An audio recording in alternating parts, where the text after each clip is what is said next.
नमस्कार दोस्तों, मैं राकेश एजा एक बार फिर हाजिर हूँ आपके लिए बाजार पे राय का एक नया एपिसोड लेकर। बाजार पे राय में हम लोग चर्चा करते हैं ग्लोबल मार्केट्स की, ग्लोबल इवेंट्स की, क्रूड, डॉलर, गोल्ड की और इन सब का भारतीय बाजार पर क्या असर पड़ेगा, भारतीय बाजार में क्या इवेंट्स है उनकी भी चर्चा करते हैं और इन सब का भारतीय बाजार पे क्या असर पड़ेगा उसकी भी चर्चा करते हैं। साथ में मैं आपके लिए लेकर आता हूँ कुछ स्टॉक्स जहां आप अभी इस समय ट्रेड कर इन्वेस्ट करके या ट्रेड करके पैसे कमा सकते हैं।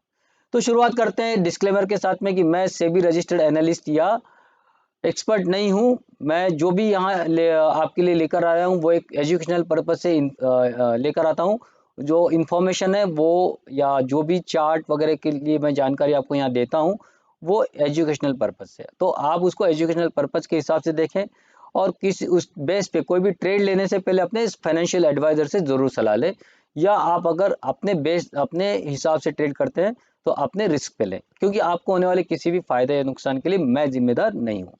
तो आगे बढ़ते हैं और हमेशा की तरह मैं रिक्वेस्ट करूंगा कि आप अगर आपको ये जानकारी पसंद आती है और इस बेस पे आप कुछ ट्रेड कर रहे हैं, पैसे कमा रहे हैं, तो आप इस पे कमेंट कीजिए, लाइक कीजिए, सब्सक्राइब कीजिए और दोस्तों के साथ शेयर कीजिए। तो बात यहाँ मेरी खत्म होती है, बात हम लोग फिर आ जाते हैं मार्केट के ऊपर। तो पिछले हफ्ते में हम लोग ने देखा कि काफी उठा पटक रहा मार्केट में। पहले 3 दिन तो कोई खास नहीं, एक साइडवेज मार्केट रहा काफी। और फिर हमने देखा कि अचानक से एक डेटा आता है और डेटा के साथ में डाउ पहले तो एकदम नीचे शुरुआत होती है और फिर वहां से जो जो बाउंस आता है वो करीब करीब 1400 पॉइंट का। ये मतलब ये सोचो कि इंट्राडे की ये पिछले 2-3 साल की सबसे बड़ी हमने चाल देखी। तो ऐसा क्या था उस रिपोर्ट में, क्या इतना बहुत अच्छी रिपोर्ट थी? बिल्कुल नहीं, रिपोर्ट उल्टा बेकार थी, निगेटिव थी। और उस निगेटिव रिपोर्ट की वजह से एक्चुअली मार्केट गिरना चाहिए थे लेकिन वो चढ़ गए। अब ये क्यों हुआ? बस यही आप एक ट्रेडर को समझना चाहिए कि मार्केट ऐसे ही बिहेव करता है। हम कई बार समझने की कोशिश करते हैं कि ऐसा क्यों, और ऐसा उसका जवाब आपके पास में या मेरे पास में नहीं होता है, किसी के पास में नहीं होता है। हमको एज इट इज उसको एक्सेप्ट करना चाहिए कि मार्केट ऐसा बिहेव करता है। कभी कभी जब हमको लगता है जो चीजें दिखती है उसके बिल्कुल विपरीत हमको चाल दिखती है। तो इस बार ऐसे ही हुआ, डेटा को गलत तरीके से उसको इम्प्लीमेंट किया गया या जो डेटा आया उसको गलत तरीके से समझा गया है, हो सकता है, और मार्केट बढ़ा। लेकिन जैसे ही ये हमने देखा कि दूसरे दिन ही मार्केट वापस से फ्राइडे उसकी 50% जो बढ़त थी वो गंवा चुका। मतलब जो 800 पॉइंट चढ़ा था कंपेयर टू प्रीवियस डे, वो दूसरे दिन हमने देखा ऑलमोस्ट 450 पॉइंट के आसपास वो अपनी बढ़त खो चुका था। अगर नैस्डैक की बात करते हैं तो नैस्डैक और भी ज्यादा गिरा। तो ये क्यों हुआ? क्योंकि फिर लोगों ने समझना कि अरे यार ये तो जो डेटा आया है ये तो बेसिकली निगेटिव है, कोर इन्फ्लेशन काफी बढ़ा हुआ है, कोर इन्फ्लेशन कंज्यूमर प्राइसेस का काफी बढ़ा हुआ है। मतलब ये है कि अभी भी जो वो चीजें जो डेली यूसेज में आती है कंज्यूमर्स के लिए, वो चीजें अभी भी काफी महंगी हो हैं और महंगी हो रही हैं। इसका मतलब है कि इस पे काम करना बहुत जरूरी है, और इस पे काम करने का मतलब है कि फेड रिजर्व वापस एक बार अपना बड़ा ये इंटरेस्ट रेट बढ़ा सकता है। एटलीस्ट 50 पॉइंट बेसिस पॉइंट का जो उनका अपना खुद का टारगेट है वो तो इस बार वापस कर सकता है। मतलब जो लोगों को उम्मीद थी कि शायद अब इसमें कम ही आ सकती है, वैसा कोई नहीं है। और इन्फ्लेशन अभी टॉप आउट हो गया है, ये भ्रम अभी फिलहाल के लिए टूट गया है, क्योंकि ये जो कोर इन्फ्लेशन का जो आया है, टोटल इन्फ्लेशन बेसिकली कम आया है। मतलब हमने जो देखा था लास्ट लास्ट मंथ से लेके अभी का कम हुआ है, उसके पहले तो लास्ट 3 महीने से ये कम होते जा रहा है। लेकिन उसमें का वो पार्ट बढ़ रहा है जो कि आम आदमी को डायरेक्ट इफेक्ट करता है। तो इसी वजह से हमने देखा कि मार्केट में वापस से दूसरे दिन गिरावट आई। और हमारे यहाँ तो हमने जहाँ से शुरुआत की वहीं से वापस हम लोग कह सकते हैं कि नीचे आ गया। और ये जो लेवल जो थी, जो हाईएस्ट लेवल हम लोग ने फ्राइडे मतलब अचीव की, वो मैंने अपने मॉर्निंग वीडियो में आपको पहले ही बता दी थी। तो मैं आप लोग से रिक्वेस्ट करूंगा कि आप लोग मेरा मॉर्निंग बुलेटिन का जो वीडियो आता है उसको जरूर देखा करें, क्योंकि मैं उसी उसमें पूरा डिटेल में बताता हूँ कि उस दिन दिन में निफ्टी या बैंक निफ्टी कैसे मूव करने वाले हैं, कहाँ तक ऊपर जाएंगे, ऊपर से कहाँ नीचे आएंगे और नीचे से कहाँ वापस ऊपर जाएंगे। तो वो दोनों तीनों चाल आपको समझ में आती है, वो लेवल्स मैं आपको देता हूँ और वो लेवल काफ़ी हद तक 80% तक बिल्कुल सही आते हैं। तो अगर आप इंट्राडे में प्ले करते हैं या इंट्राडे के हिसाब से भी आपको समझना है तो वो एक 3-4-5 मिनट का वीडियो होता है, वो उसको आप ज़रूर देखें। तो आगे बढ़ते हैं और ये देखने की कोशिश करते हैं कि हमारे यहाँ अब जो लास्ट वीक हुआ, अब ये यहाँ से मार्केट कहाँ जाएगा। तो ये समझने के लिए हमको चार्ट को देखना पड़ेगा और चार्ट क्या कह रहे हैं इसको हम लोग समझने की कोशिश करते हैं। तो दोस्तों देखते हैं कि चार्ट क्या कह रहे हैं और चार्ट पे हम लोग शुरुआत करते हैं डाउ जोन्स से। डाउ जोन्स ही बेसिकली हम लोग देख रहे हैं कि निशा हम लोग की तय करते हैं कई बार। तो डाउ जोन्स का हम लोग पिछले वीक का अगर पूरा लेखा जोखा देखते हैं तो देख सकते हैं कि हम लोग बेसिकली पहले 3 दिन तो जो है वहाँ काफ़ी एक साइडवेज मूवमेंट हमको देखने को मिला, लेकिन थर्सडे में अचानक से हमने देखी कि डाउ जोन्स ने बहुत नीचे शुरुआत करके फिर पूरा ऊपर तक लेके गए और करीब करीब हमको यहाँ एक डेली बेसिस पे हम लोग देखेंगे तो 800 पॉइंट की और इंट्रा डे बेसिस पे देखेंगे तो करीब करीब 1400 पॉइंट की एक मूवमेंट, बड़ी मूवमेंट आगे देखी। और ये मूवमेंट अगर देखेंगे तो काफ़ी बड़ी थी और ये मूवमेंट हम लोग ये भी बोल सकते हैं कि पिछले 2 सालों की ये सबसे बड़ी मूवमेंट थी इंट्राडे में।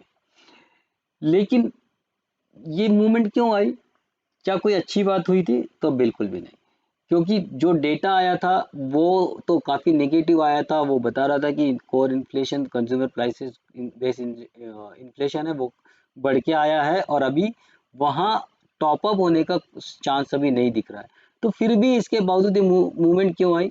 यही स्टॉक मार्केट है, इसी को हमको समझना चाहिए कि मार्केट हर न्यूज़ को अपने हिसाब से तौलने की कोशिश करता है, लेकिन वो एक टेम्पररी एक रिएक्शन हो सकता है और उस रिएक्शन के बाद में वापस से हम ये गिरावट जो देख रहे हैं वो हमारा रियल रिएक्शन है इसके बाद का। तो अब जो हम लोग डाउ की जो चाल देखेंगे वो दो चीज से हम लोग देखेंगे। देखिए इसने जो अभी अभी का जो हाई बनाया है एग्जैक्टली हम लोग बोल सकते हैं कि ये ट्रेंड लाइन जो मैंने अभी बनाई है उसके हिसाब से ही उसने अपना इस पॉइंट से लेके इस पॉइंट तक हम लोग देखेंगे तो ये प्रॉपर एक रेजिस्टेंस लेवल था। दूसरा रेजिस्टेंस लेवल वहाँ ये था कि जो हॉरिजॉन्टल हम लोग यहाँ देखते हैं, यहाँ यहाँ एक ये जोन बन रहा था रेजिस्टेंस जोन और एग्जैक्टली वहाँ आके फिर वो नीचे आ गया है ना। अब ये नीचे आया है तो अब हम देख सकते हैं कि जो बढ़त हमने बनाई थी डाउ जोन्स में वो ऑलमोस्ट वहाँ खत्म होते हुए दिख रही है, थोड़ी अभी बची है। लेकिन अब ये इसको और कंटिन्यूस हो सकती है क्या? अगर हम लोग इसका रेफरेंस नैस्डैक से लें तो हम लोग जरूर बोल सकते हैं कि यहाँ प्राइस अभी मार्केट को और गिरना चाहिए, क्योंकि अगर नैस्डैक का हम लोग चार्ट देखते हैं तो नैस्डैक का वेंसडे का क्लोजिंग ये है और थर्सडे में आधा से ज़्यादा वहाँ से ये कर अगर हम लोग देखेंगे नीचे से ओपन हुआ और ऊपर उतना चला गया और फिर कल फ्राइडे के दिन उसने वापस पूरी जो बढ़त थी वो पूरी गंवा दी है और वेंसडे के जो लो था उस लो के भी नीचे ये चला गया है। तो अब हम लोग ये बोल सकते हैं कि चाल जो है ये वापस से अपने डाउन ट्रेंड के जो जोन है, जो ट्रेंड लाइन जोन है उसके वापस ये अंदर आ गया। तो ये एक फेक रैली थी, फेक ब्रेकआउट था और इसी में काफ़ी लोग फंसते हैं, फिर वहाँ बाय करके चलते हैं और वहाँ तो इसका असर जो क्या रहा हम लोग निफ्टी पे जरूर देखेंगे। लेकिन उसके पहले हम ये देखते हैं कि बाकी जो मार्केट थे ग्लोबल मार्केट वो भी इसी को फॉलो करते हुए दिखे, ऊपर गया फिर नीचे आ गया। और ये यूके का भी मार्केट हम लोग देखेंगे कि देखिए ये भी ऊपर से पूरा तरह से इसने भी अपनी बढ़त जो थी वो पूरी गंवा दी।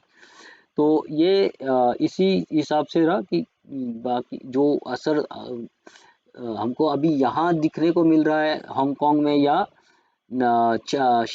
अपना जापान में, वो इसलिए हमको अभी भी पॉजिटिव दिख रहा है क्योंकि ये मार्केट उस समय तक बंद हो चुके थे जब तक कि यूएस का फ्यूचर के स्टॉक फ्यूचर का जो ट्रेड है वहाँ गिरावट आना शुरू हुई, तब तक ये मार्केट बंद हो चुके थे, इसलिए हमको ये भी बढ़ते हुए दिख रहा है। लेकिन ये देखिए हांगकांग ने ज़रूर इसकी पूरी जो बढ़त थी वो गंवा दी, लेकिन जापान के मार्केट ऑलमोस्ट तब तक बंद हो चुके होते हैं जब तक यूएस का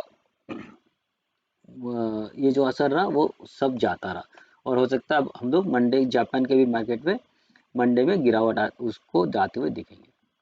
हमारे यहाँ क्या हुआ निफ्टी में, लेकिन निफ्टी के आने से पहले हम लोग देख लेते कि गोल्ड डॉलर और क्रूड क्या बता रहे हैं। देखिए गोल्ड ने भी एक अपनी बढ़त बनाई थी, वो पूरी बढ़त गंवा दी है। इसमें हम लोग देखेंगे आवरली चार्ट में तो आपको दिखाई देगा कि जो बढ़त हमने एक बीच में लास्ट 2 वीक पहले बनाई थी वो हमारी अब चली गई है, और अब हम लोग वापस से अपने डाउन ट्रेंड में आ गए हैं। ओके, तो ये ट्रेंड अभी और जारी रहेगा, गोल्ड की प्राइस गिरने का ट्रेंड और जारी रह सकता है, और ये 49 48,900 तक आ सकता है, इनफैक्ट 48,950 तक भी आ सकता है। तो अगर मंडे के बाद में यहाँ जब भी हमको 50,168 के नीचे प्राइस ट्रेड करना जैसे शुरू करती है, आप वहाँ शॉर्ट करेंगे, और 49,628 और 48,966 ये 2 टारगेट के लिए आपको ट्रेड करना है। अगर प्राइस 50,700 के ऊपर निकल के ट्रेड करना शुरू करती है तो आप ट्रेड करेंगे फिर 250 और 51,700 के 2 टारगेट्स के लिए। डॉलर की बात करते हैं तो डॉलर अभी थोड़ा साइडवेज ही है, और साइडवेज रहने की चांसेस है, ज़्यादा उसमें मूवमेंट आने के चांस फिलहाल थोड़ा कम है। तो इस बार हम लोग 80 टू 43 के ऊपर बाय करेंगे, और फिर टारगेट होंगे 80 टू 66 और 80 टू 81 के। नीचे की ओर अगर हम 80 टू 11 के नीचे अगर ट्रेड करना शुरू करते हैं तो 81 88 और 81 70 ये 2 टारगेट्स के लिए आप नीचे शॉर्ट कर सकते हैं। बात करते हैं क्रूड की, तो क्रूड में हम देखते हैं कि क्रूड में भी एक जो एक अच्छा खासा एक बढ़त आई थी ओपेक के मीटिंग के बाद में, और वहाँ से थोड़ा सा प्राइस नीचे आया है अभी, लेकिन ये अभी भी अपने हायर रेंज पे 94 के ऊपर अभी भी चल रहा है। तो ऐसी कोई बड़ी गिरावट नहीं आई है, 98 से हम लोग 94 तक आ गए। पर अब चूंकि मार्केट में मंदी का ये है तो वापस यहाँ से प्राइस थोड़ा साइडवेज ही रह सकती है, ज़्यादा उठक पटक नहीं होगी। हमको करना क्या है, 7072 ये लेवल है, इसके नीचे अगर हम लोग ट्रेड करना शुरू करते हैं तो हमारा टारगेट होगा 6723 और 6474 के।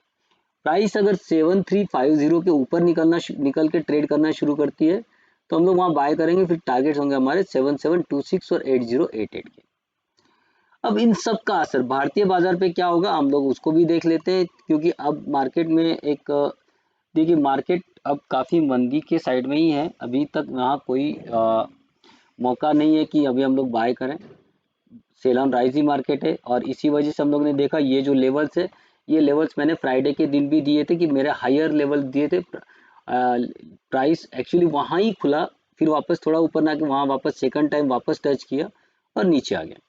तो ये बताता है कि मार्केट में अभी स्ट्रेंथ नहीं है, और हम लोग मोस्टली यूके डेली बेसिस पे यूएस मार्केट को फॉलो कर रहे हैं।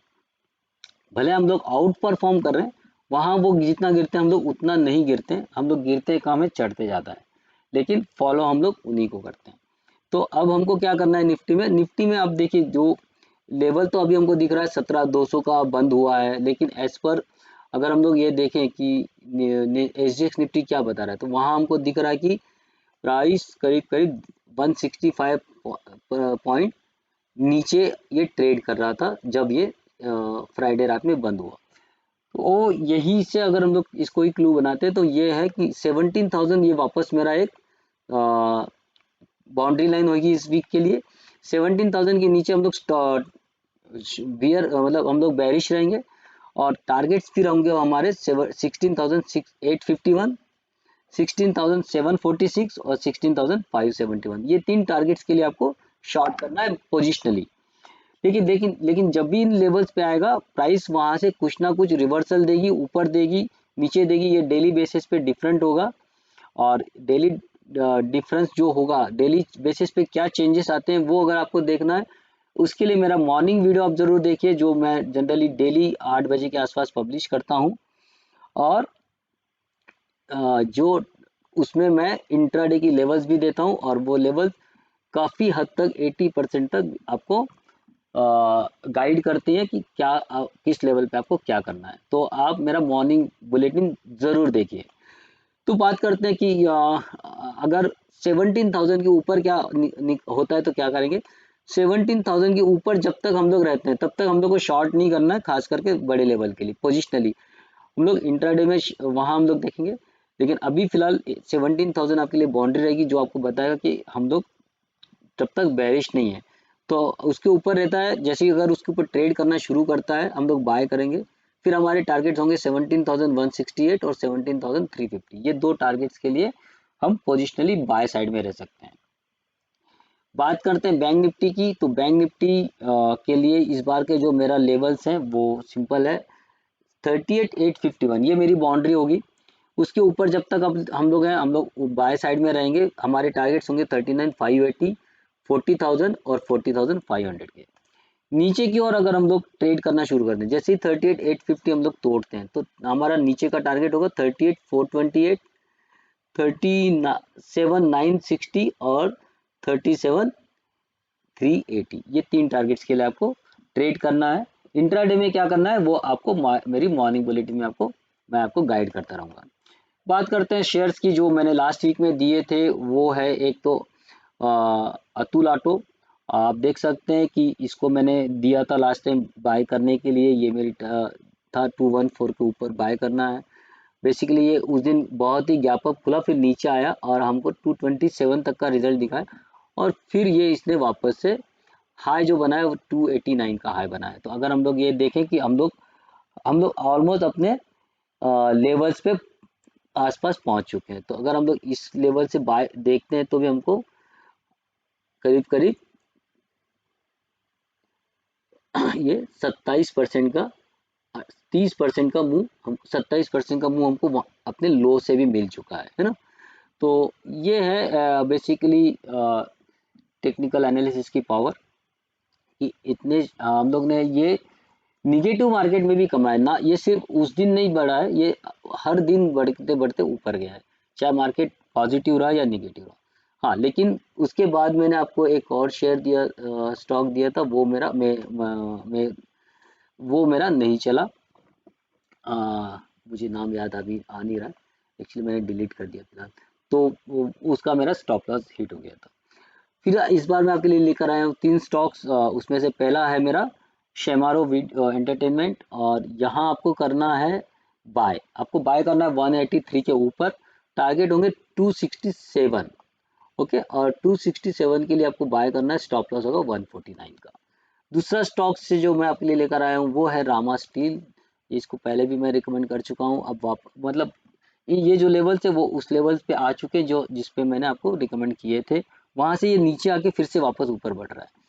ओके, तो अभी हमको 125 के ऊपर बाय करना है। टारगेट होंगे 160 और 198 के। स्टॉप लॉस आपको रखना है 115 का।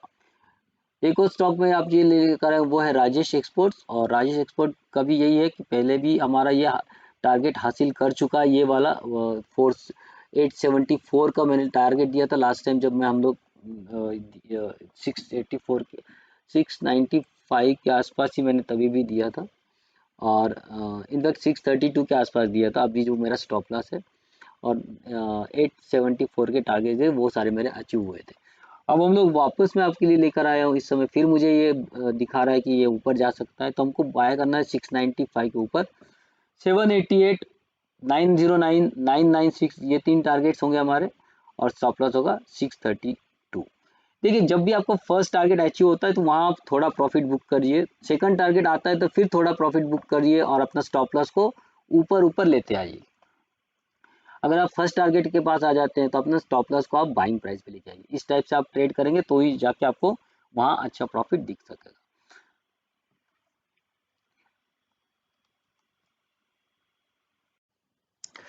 तो दोस्तों, ये था इस हफ्ते का बाजार पे राय। और बाजार पे राय में मैंने आपके लिए निफ्टी, बैंक निफ्टी के साथ साथ कुछ स्टॉक्स भी मैं जो लेकर आता हूँ, आप उसमें भी ट्रेड कर सकते हैं।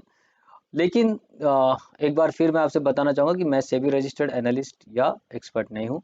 तो जो भी ट्रेड आप लेते हैं या तो अपने रिस्क पे लें या अपने फाइनेंशियल एडवाइजर से सलाह करके लें।